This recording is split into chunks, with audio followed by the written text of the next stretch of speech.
So next up we have the Level 2 charger. Fortunately for us, Toyota is always improving for the 2026 model year. 10 minutes. That's all Toyota says you'll need to stop, plug in, sip coffee, and drive away with the kind of range that used to sound impossible. For years, critics mocked Toyota as the EV laggard, a giant hiding behind hybrids, while Tesla and China raced ahead. But Toyota insists it wasn't late. It was patient. Now it's betting on solid-state batteries to leap past today's lithium-ion tech, with faster charging, longer range, and a battery life measured in decades. Let's test the promise and the clock. If it works, EVs change overnight. If it slips again, trust breaks fast. A 10-minute stop in 2028. Toyota likes to paint a very specific picture. It's 2028, you roll into a charging station built for the next era of electric driving.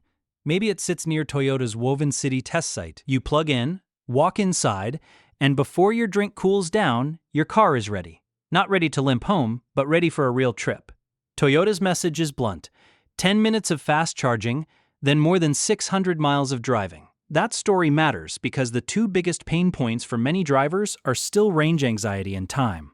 Most modern EVs can road trip, but only if you plan your stops and accept longer breaks. Toyota is trying to remove the mental math.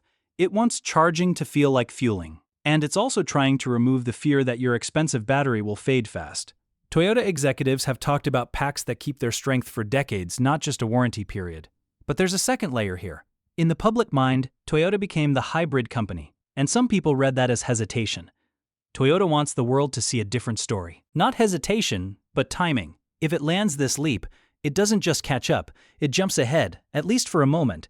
And in the EV market, that moment can decide which brands people trust for the next 10 years. Solid versus liquid. The simple swap.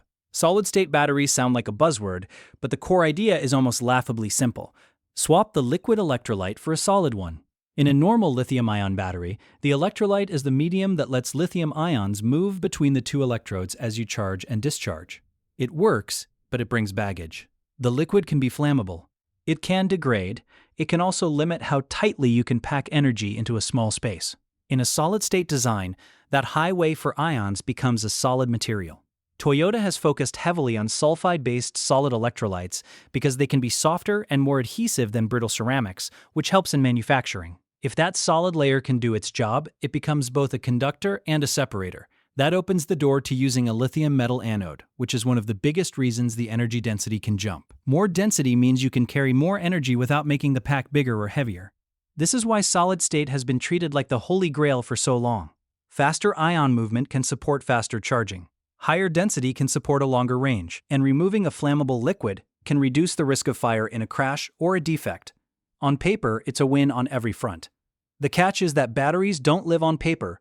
They live on potholes, heat waves, freezing nights, and years of hard charging. Japan's backing and Toyota's partners. Toyota isn't trying to pull this off alone, and that's a big clue that the company is thinking about factories, not just lab demos. Japan's Ministry of Economy, Trade, and Industry has certified Toyota's next-generation battery development and production plan under a policy tied to the Economic Security Promotion Act. In plain terms, Japan wants a stronger domestic battery supply chain, and it is willing to support it. Two partnerships sit at the center of Toyota's solid-state story. First is Sumitomo Metal Mining, which is working with Toyota on cathode materials designed to resist degradation over repeated charge and discharge cycles. Sumitomo has said it aims for mass production of these materials around Japan's fiscal year 2028, with Toyota as a priority customer. The second is Idemitsu Kosan, an energy company that teamed with Toyota to develop mass production methods for solid electrolytes and to build a real supply chain. Idemitsu has also announced plans to build capacity for lithium sulfide, a key ingredient for sulfide solid electrolytes. Put those together and you see the plan. Lock down the hard parts of the bill of materials before the first high-profile launch. It's also a national strategy. China and South Korea have dominated much of the battery world. Japan wants back in, and Toyota is the spear tip. The performance claims explained, now for the numbers that make people raise an eyebrow.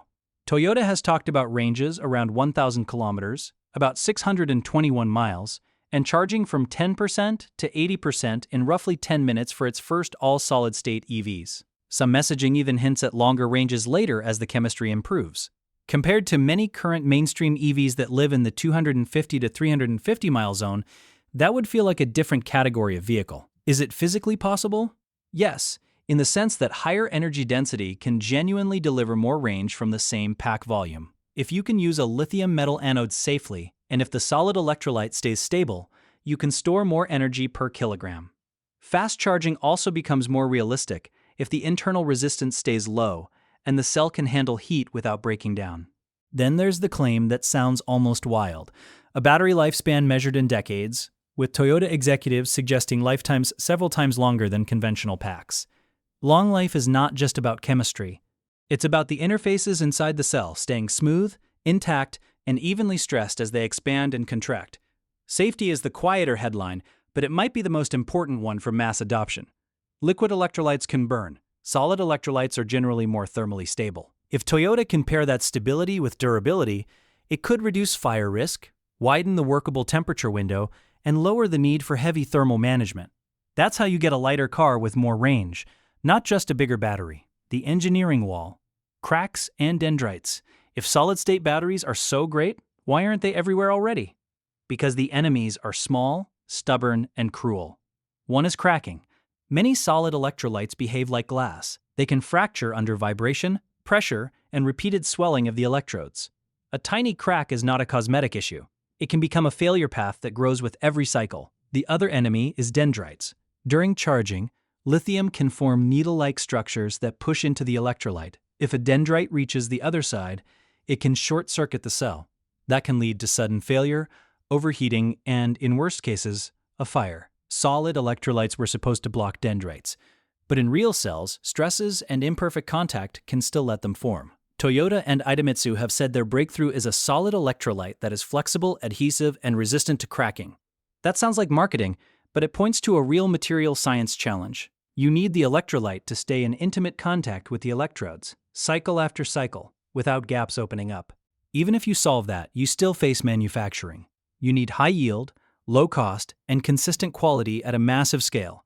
A battery that works in a lab pouch cell is not the same as a battery you can stamp out by the millions. This is why every deadline slip matters. The hard part is not making one impressive cell. The hard part is making 1,000,000 of them, safely, cheaply, and the same. Roadmap, rivals, and the deadline question.